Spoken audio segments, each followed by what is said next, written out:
শ্রী সীতারামচন্দ্রাভ্যাম নমঃ। শ্রীমদ্ বাল্মীকি ও রামায়ণ বালকাণ্ড বা আদিকাণ্ড ২৪ সর্গ। গঙ্গাকে মর্তে আনয়নের জন্য অংশুমান ও ভগীরথের তপস্যা, ব্রহ্মা কর্তৃক ভগীরথকে গঙ্গা আনয়নের বরদান এবং গঙ্গার পতনবেগ ধারণের জন্য শিবের প্রতিশ্রুতি গ্রহণের পরামর্শদান। রাম কালধর্মবশত রাজা সগর মৃত্যুমুখে পতিত হলে প্রজাবর্গ সুধার্মিক অংশুমানকে রাজারূপে পছন্দ করলেন। হে রাঘব, রাজা অংশুমান ছিলেন অতীব মহান। দিলীপ নামে খ্যাত তার পুত্রও ছিলেন মহান ব্যক্তি। রঘুনন্দন রাম দিলীপের ওপর রাজ্যভার সমর্পণ করে অংশুমান হিমালয়ের রমণীয় শিখর দেশে গিয়ে কঠোর তপস্যা করতে লাগলেন।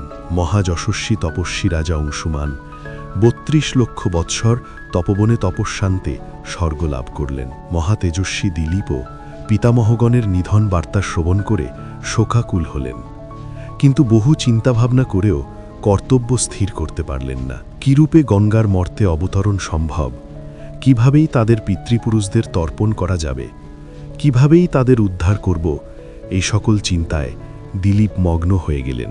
সর্বদা ধর্মচিন্তায় আত্মমগ্ন রাজা দিলীপের ভগীরথ নামে এক পরম ধার্মিক পুত্র জন্মগ্রহণ করল। মহাতেজস্বী রাজা দিলীপ বহু যজ্ঞ সম্পাদন করে ৩০ সহস্র বৎসর রাজত্ব করেছিলেন।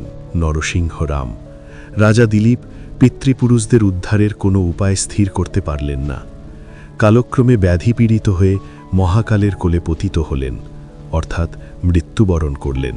নরশ্রেষ্ঠ রাজা দিলীপ পুত্র ভগীরথকে রাজ্যে অভিষিক্ত করে স্ব উপার্জিত কর্মফল দ্বারা ইন্দ্রলোকে গমন করলেন। হে রঘুনন্দন, ধার্মিক রাজস্বী ভগীরথ ছিলেন সন্তানহীন।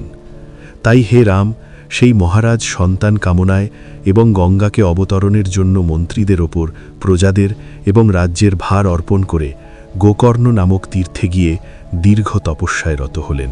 হে মহাবীর রামচন্দ্র, সেই মহাত্মা রাজা ভগীরথ ইন্দ্রিয়জয়ী ও ঊর্ধ্ববাহু হয়ে মাসে একবার মাত্র আহার করে কঠোর পঞ্চতপাস তপস্যায় রত হলেন।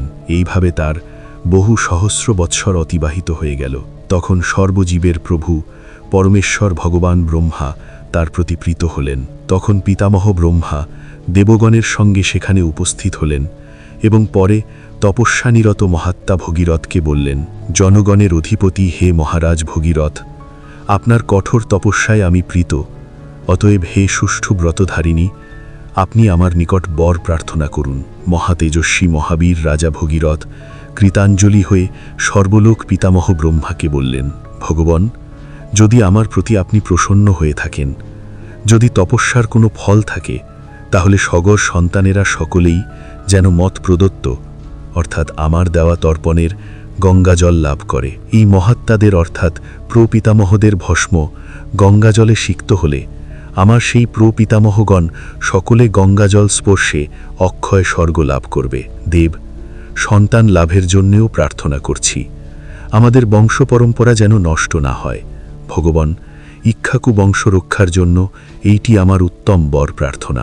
রাজা ভগীরথ এই কথা বললে সর্বলোকের পিতামহ ব্রহ্মা সুমিষ্ঠ বাক্যে কল্যাণময়ী মধুর বাণীতে তাকে বললেন, ইক্ষ্বাকু বংশবর্ধক হে মহাবীর ভগীরথ, তাই হোক, তোমার মনের আকাঙ্ক্ষা পূর্ণ হোক এবং তোমার কল্যাণ হোক। হে রাজন, হিমালয়ের জ্যেষ্ঠা কন্যা এই হৈমবতী গঙ্গা, তার পতনবেগকে ধারণের জন্য মহাদেবকে নিয়োজিত করা হোক। রাজন, পৃথিবী গঙ্গার পতনবেগ সহ্য করতে পারবে না। আবার তার পতনবেগকে ধারণের জন্য হে রাজন, ত্রিশূলধারী মহাদেব ব্যতীত অন্য কাউকেই দেখতে পাচ্ছি না।